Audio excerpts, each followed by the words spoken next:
పవన్ కళ్యాణ్ ఎవరు అని ఆన్సర్ చెప్తాను నేను. ఎవరు దెబ్బ కొడితే నిమ్మ తిరిగి మైండ్ బ్లాంక్ అయ్యి 151 నుంచి పలకటి చెప్పి వచ్చాయో ఆయన పవన్ కళ్యాణ్. అట్లా పేరు చెబితే వైసీపీలో ప్రముఖమైన నాయకులు పవన్ కళ్యాణ్ గారిని అడ్డంగా తిప్పినోళ్ళు, రకరకాల మాటలు మాడిన వాళ్ళు, కనీసం అసెంబ్లీ గేట్ కూడా తాగలేకపోయారు, వారే పవన్ కళ్యాణ్. అట్లాగే ఎవరి పేరు చెబితే ఈ రోజు వీళ్ళ నాయకుడు జగన్మోహన్ రెడ్డి గారికి కనీసం ప్రతిపక్ష హోదా రాలేదు, వారే పవన్ కళ్యాణ్. ఈ రోజు 30 సంవత్సరాలు నేను సీఎంగా ఉంటా, నాకు ఎదురు లేదని విర్రవీగిన జగన్మోహన్ రెడ్డి గారిని ఇంట్లో బెంగళూరు ప్యాలెస్ లో కూర్చోబెట్టిన వ్యక్తులు పవన్ కళ్యాణ్ గారు. ఇట్లా చెప్పుకుంటూ పోతే ఈ రోజు రాజకీయంగా ఎదుర్కోలేక పవన్ కళ్యాణ్ గారిని కాపులకి మిగతా వారికి మధ్య గలాటాలు పెట్టి కులాల కుంపట్టు రాజేసి అలిగాల్చుకోవడానికి ప్రయత్నిస్తున్నప్పుడు ఎవరికి అగెనిస్ట్ గా ఈ పనులు చేస్తున్నారు వారే పవన్ కళ్యాణ్. ఇట్లా చెప్పుకుంటూ పోతే అండి ఈరోజు సరిపోదండి పవన్ కళ్యాణ్ గారి గురించి. పేరు నాని ఎక్కడ, పవన్ కళ్యాణ్ గారు ఎక్కడ, ఏమన్నా మాటలా? కనీసం ఏమంటే ఆడవాటిని ముందు పెట్టి ఏమైనా బిజినెస్ చేసి ₹1 డబ్బు కొట్టేసి మచిలీపట్నం అంతా అవినీతిమయం చేసిన పేరు నాని గారికి మాట్లాడే హక్కు ఉందా? కేవలం ఒక కుల ప్రాతిపదికన ఆయన నుంచి డిబేట్ లో కూర్చోబెట్టి పవన్ కళ్యాణ్ గారిని తిట్టించడం న్యాయమా?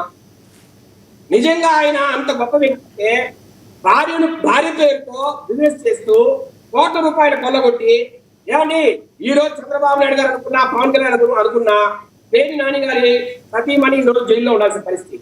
కానీ ఆడవారు గౌరవించాలని చెప్పి ఈ రోజు వదిలేశారు. ఇలాంటి బతుకుతున్న పేరు నాని గారికి అసలు జగన్మోహన్ పవన్ కళ్యాణ్ గారు మాడే హక్కు ఎక్కడ ఉంది? రెండో మాట, నిన్న పవన్ కళ్యాణ్ గారు కావచ్చు, చంద్రబాబు నాయుడు గారు కావచ్చు, సూటి ప్రశ్నలు అడిగారండి. నేను అవే అడుగుతా సింపుల్ గా. ఇప్పుడు మీరు అంటున్నారు కదా, అయోధ్యకు 1,00,000 లడ్డూల్లో 2 టీడీ బోర్డు మెంబర్లు శ్రేష్టమైన నెయ్యిని పంపించారు, అవి వాడామని. శ్రేష్టమైన నెయ్యిని పంపించినట్టు మీ దగ్గర ఏదైనా రసీదులు ఉన్నాయా? ఎందుకు నెయ్యిని మాత్రమే పంపించారు, మిగతా పదార్థాలను ఎందుకు పంపలేదు? ఇప్పుడు ఎవరైనా లడ్డు తయారు చేసి పంపాలా అనుకున్నప్పుడు నెయ్యితో పాటు అన్ని పదార్థాలను కూడా సరఫరా చేస్తారు. మిగతా వాటిని సరఫరా చేయకుండా నెయ్యిని మాత్రమే ఎందుకు సరఫరా చేశారు అంటే ఆ 2 బోర్డు మెంబర్లకి ఆల్రెడీ తెలుసా కల్తీ జరుగుతోంది, దీంట్లో రకరకాల ఆయిల్స్, రకరకాల ఫ్యాట్స్ కలిసి ఏమన్నా ముందే తెలుసా? రెండోది, వీళ్ళు అంటున్నారు అయ్యా లేదు మేము శ్రేష్టమైన నెయ్యినే వాడాము, వారిచ్చిన నెయ్యినే వాడాము, వేరే నెయ్యి వాడలేదు వీళ్ళు అంటున్నారు. పేరు నాని గారు అంటున్నారు. అంటే కల్తీ నెయ్యి జరిగిందని, అంటే నెయ్యి కల్తీ జరిగిందని మీరు ఒప్పుకుంటున్నారా? అధికారికంగా నెయ్యి కల్తీ జరిగింది ఆ రోజు, కాబట్టి ఆ నెయ్యి ఏదైతే మేము కొంటున్నామో టెండర్ల ద్వారా ఆ నెయ్యితో కాకుండా వేరే టీడీ బోర్డు మెంబర్లు ఇచ్చే శ్రేష్టమైన నెయ్యితో పంపించామని చెప్తున్నారు కదా పేరు నాని గారు. అంటే అప్పుడు కల్తీ నెయ్యిని వాడాము అని మీరు ఒప్పుకుంటున్నారా? ఒకటి చెప్పండి విజయశేఖర్ రెడ్డి గారు, ఏదైతే ఎన్డీడీబీ రిపోర్ట్ ఇచ్చిందని మీరు ఏదైతే చెప్పారో, చంద్రబాబు నాయుడు గారు ప్రధానంగా ముఖ్యమంత్రి చెప్పారు, దాని గురించి యానిమల్ ఫ్యాట్స్ ఉన్నాయా లేవా అని అసలు సిట్ ఎందుకు దాన్ని పరిగణలోకి తీసుకోలేదు? సిట్ ఎందుకు దాని గురించి చెప్పలేదు? అది దానివల్ల కదా ఇప్పుడు ప్రాబ్లం వచ్చింది. సార్ ఒక చిన్న మాట, ఇప్పుడు లక్ష్మీకాంత్ ఆయన మన లక్ష్మణరావు గారు, ద గ్రేట్ లక్ష్మణరావు గారు ఒక మాట అన్నారు. ఏమని? జూలై 2024లో 4 ట్యాంకులు పైకి వచ్చాయి, అవి కల్తీ నెయ్యి అన్నారు. ఆ 4 ట్యాంకర్లను మేము ఎన్డీడీబీకి పంపిస్తే దాంట్లో వెజిటబుల్ ఆయిల్స్, యానిమల్ ఫ్యాట్స్ ఉన్నాయని చెప్పిన మాట వాస్తవం. కింద కొన్ని డిస్క్లైమర్స్ ఇచ్చారండి. ఏమని ఇచ్చారు డిస్క్లైమర్స్? అయ్యా కోర్టుకు ఒకవేళ మీరు సమర్పించాల్సి వస్తే ఇది కోర్టుకు సమర్పించేంత డాక్యుమెంట్ కాదని చెప్పారు. అంటే ఇది కోర్టు వద్దీ తీర్పులకు నిలబడదు, ఇది మీరు అడిగిన వెంటనే మేము చేస్తున్నాం. ఒకటండి, నెయ్యిని టెస్ట్ చేసే ల్యాబ్ ఉంది కానీ ఎన్డీడీబీలో నెయ్యిని కాని పదార్థాన్ని టెస్ట్ చేసే ల్యాబ్లు ఉంటాయా? ఒకసారి ఆలోచించండి మీరు.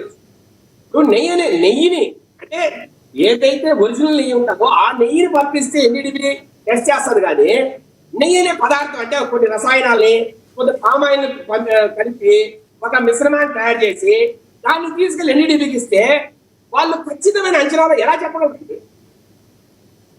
నేను ఒక సూటికి అడుగుతున్నా. అయినా ఏం చెప్పారు? అయ్యా దీంట్లో ఇట్లా కలిసిన అవకాశం ఉంటుందని చెప్పారు. దాన్ని ఆ రిపోర్టునే చంద్రబాబు నాయుడు గారు ఎన్డీఏ మీటింగ్ లో చదివినారు. దీంట్లో తప్ప ఏంటి?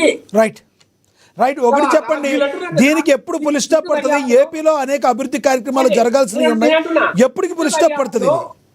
సార్ లక్ష్మణ గారు, సిట్టు దర్యాప్తులో వాళ్ళు ఏం చెప్పారు? ఎన్డీఆర్ఐ రిపోర్ట్ తీసుకొచ్చారు. ఎన్డీఆర్ఐ రిపోర్ట్ లో ఏం చెప్పారు? లిమిట్ ఆఫ్ డిటెక్షన్ 10% అని పెట్టుకున్నామని చెప్పారు. అంటే 10% కన్నా ఎక్కువ ఉన్న పదార్థాలు మాత్రమే ఆ టెస్ట్ చేసిన రిపోర్ట్ లో కనపడుతుంది. అంటే అర్థం ఏమండి? అంటే 10% కూడా తక్కువ పదార్థాలు కనపడేవనే కదా.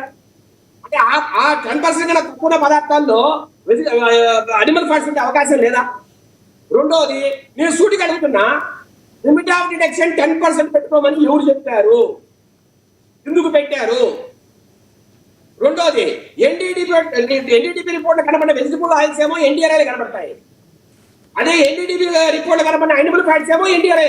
Right right right right Vijayasekhar Reddy గారు, ఎస్ విజయశేఖర్ రెడ్డి గారు మళ్ళీ వస్తాం మీ దగ్గరికి.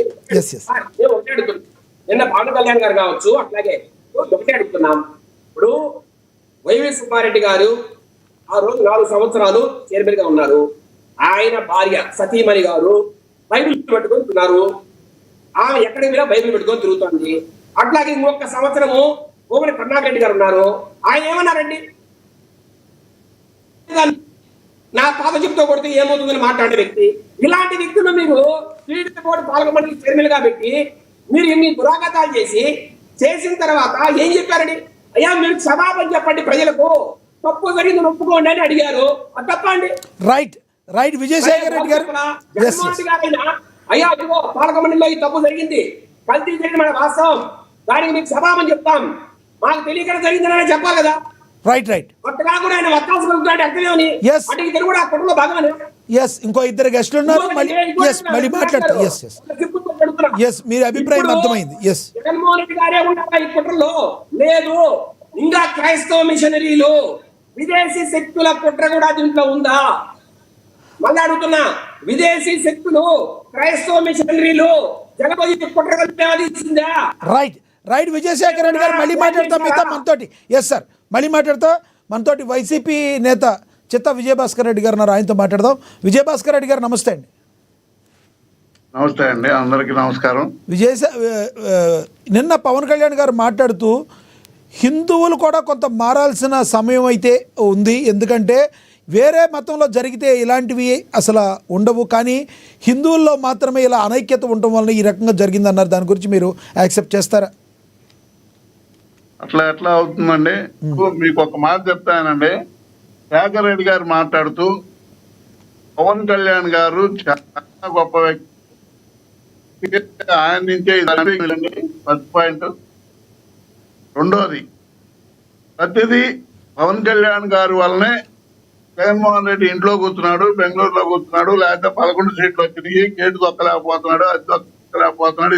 అంటే టీడీపీ ప్రభావం ఏమీ లేదు, పవన్ కళ్యాణ్ గారి ప్రభావం ఉందని కూడా ఒప్పుకుంటా ఆయన చెప్పినట్టు.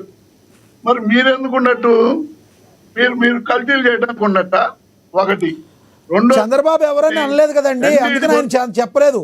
విజయభాస్కర్ రెడ్డి గారు చంద్రబాబు నాయుడు ఎవరు అని పేరు నాని గారు అవలా అనగల, ఎందుకంటే చంద్రబాబు గారు ఏంటో ఆయన దెబ్బేంటో ఆల్రెడీ తెలుసు కాబట్టి. పవన్ కళ్యాణ్ ఎవరు అని అడిగినందుకే ఆయన చెప్పారు. శేఖర్ రెడ్డి గారు చెప్పినట్టు పవన్ కళ్యాణ్ గారు గొప్పోడేనండి, నేను కాదంటలా. వీళ్ళది తెలుగుదేశం పార్టీకి ఏమి లేక పవన్ కళ్యాణ్ మీద ఆధారపడి అధికారంలోకి వచ్చిన జగన్మోహన్ రెడ్డి గారు చాలా గొప్పోళ్ళు అంటే ఆయన తండ్రి గారు రాజశేఖర రెడ్డి గారు గొప్పోళ్ళు కాదని అర్థమా? కాదు కదా, ఎవరిది ఆలస్యం ఉంటుంది. టాపిక్ లోకి రండి. మీరు పవన్ కళ్యాణ్ గురించి మాట్లాడుతున్నారు. శేఖర్ రెడ్డి గారు అదే శేఖర్ రెడ్డి గారు శేఖర్ రెడ్డి గారే కాదు సార్, ఇవాళ పెట్టిన టాపిక్ అది, ఇవాళ పెట్టిన టాపిక్ అది.